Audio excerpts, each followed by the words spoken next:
The day Solomon died, 5 terrifying things that happened immediately after his last breath.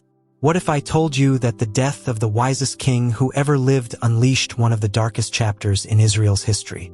The moment King Solomon took his final breath, a kingdom that had stood at the height of glory began to collapse from within. The gold remained. The magnificent temple still stood. The palaces were untouched. But something invisible had broken. The peace was gone. The unity was gone. And the spiritual protection over the nation began to crumble. Most people know Solomon as the king of wisdom, wealth, and unmatched success. They remember the man who built God's temple, who amazed queens and kings with his understanding, and who ruled over the greatest era Israel had ever known. But there is another side to Solomon's story, a side many people never hear. The Bible does not hide his failures. In fact, it records them with shocking honesty. The same king who once asked God for wisdom eventually allowed his heart to be drawn away by foreign gods. The same man who built a house for the Lord built altars for idols. The same king who began in obedience ended in compromise. And when he died, the consequences arrived with terrifying speed. Today, we will uncover the 5 devastating things that happened immediately after Solomon's death, and why his story remains one of the strongest warnings in all of Scripture. Before we can understand the judgment that followed, we must first understand the man himself. Solomon began as everything a king should be. He was the son of David, Israel's greatest warrior king. Unlike his father, Solomon was not chosen to conquer nations through battle. He was chosen to build.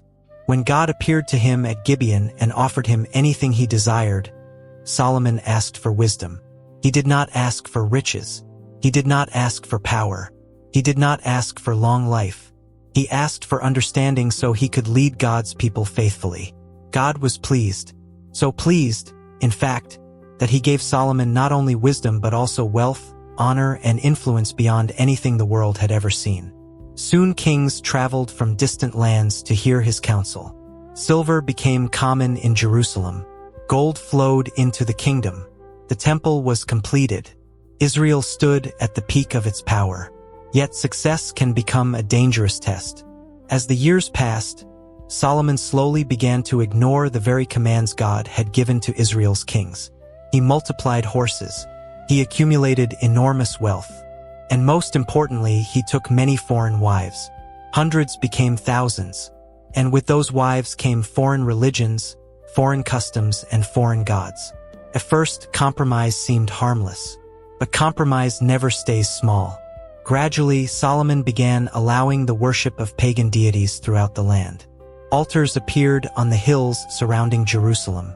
Shrines were built for Chemosh, Molech, and other gods worshipped by neighboring nations. The king who once dedicated the temple to God was now funding places of idol worship. The tragedy was not merely political. It was spiritual. The people watched their king. If Solomon approved these practices, many assumed they must be acceptable. The standard of holiness began to erode. The nation's spiritual foundations weakened, and God saw it all. Long before Solomon died, the Lord had already declared that judgment was coming. Through the prophet Ahijah, God revealed that the kingdom would be torn apart. 10 tribes would be taken away and given to another leader named Jeroboam. The sentence had been spoken. The clock was ticking. Then one day, Solomon's heart stopped beating, and everything changed. Terrifying thing number 1. The kingdom split apart. No sooner had Solomon died than unrest erupted throughout Israel. His son Rehoboam inherited the throne, but he lacked his father's wisdom. The people came to him with a simple request. Lighten the heavy burdens your father placed upon us. It was an opportunity for healing, an opportunity for unity, an opportunity to begin a new chapter. But Rehoboam chose arrogance instead of wisdom. Ignoring the counsel of experienced elders, he listened to young advisors who encouraged him to rule with greater force than his father. His response shocked the nation. Instead of easing their burdens, he promised to make them heavier. The result was immediate. 10 tribes rebelled. The United Kingdom shattered. Israel in the north, Judah in the south. A nation that had stood together under David and Solomon was suddenly divided. Families were separated, loyalties were broken, and civil conflict loomed over the land. The prophecy had begun to unfold. Terrifying thing number 2, idolatry spread like wildfire. While the political kingdom fractured, something even more dangerous was happening spiritually. The altars Solomon had built were still standing. The idols had not disappeared. The practices he had tolerated remained active. Without strong spiritual leadership, idolatry expanded rapidly. Places of pagan worship multiplied. People drifted further from God. What had once been tolerated became normalized. What had been hidden became public. The nation that had been chosen to reveal God's holiness to the world was beginning to resemble the pagan nations around it. The spiritual decline accelerated faster than anyone imagined. Terrifying thing number 3, Israel lost God's favor and protection. Throughout Israel's history, God's blessing had been their greatest strength. When they obeyed him, they prospered. When they turned away, trouble followed. After Solomon's death, the nation entered a period of spiritual instability unlike anything it had experienced before. The covenant relationship that had protected Israel was being neglected. People trusted political solutions while ignoring spiritual problems. The result was predictable. Fear increased. Division increased. Weakness increased. The nation was becoming vulnerable from the inside out. Terrifying thing number 4, enemies began to rise. During Solomon's reign, Israel's power kept many enemies under control. But after his death, everything changed. Old adversaries sensed weakness. Neighboring nations saw opportunity. The united strength that once protected Israel had vanished. Instead of one powerful kingdom, there were now 2 weaker kingdoms competing with each other. History repeatedly shows that divided nations invite attack. Israel was learning that lesson the hard way. The consequences of years of compromise were now becoming visible. Terrifying thing number 5, Jeroboam created a false religion.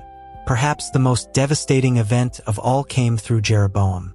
As ruler of the northern tribes, he feared that if his people continued worshiping in Jerusalem, they might eventually return their loyalty to Judah. Instead of trusting God, he trusted political strategy. He created an alternative system of worship.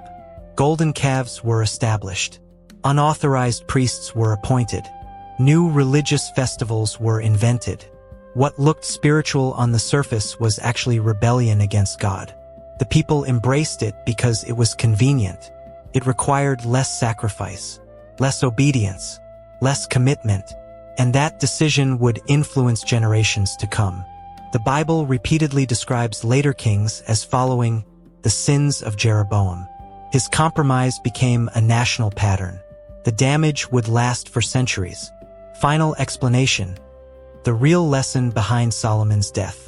The story of Solomon is not ultimately about politics, wealth, or even kingship. It is about the danger of a divided heart. Solomon did not fall in a single day. His downfall happened one compromise at a time. One exception, one excuse, one act of disobedience, until eventually the wisest man on earth was no longer fully devoted to God. His death revealed what years of hidden compromise had already produced. A divided kingdom, a weakened nation, a generation drifting from God. Yet this story is preserved in Scripture for a reason. It serves as a warning and an invitation. A warning that wisdom without obedience can still lead to destruction. A warning that success without faithfulness can end in tragedy. But also an invitation to remain fully devoted to God regardless of how successful, powerful, or influential we become. Because the greatest tragedy in Solomon's life was not that he died. Everyone dies. The tragedy was that a man who began so close to God allowed his heart to drift so far away. And that is why, thousands of years later, the day Solomon died still speaks to us today. For more powerful Bible stories and faith-building messages, subscribe to Visible Bible and turn on notifications so you never miss a new video. God bless you, and I'll see you in the next Bible story.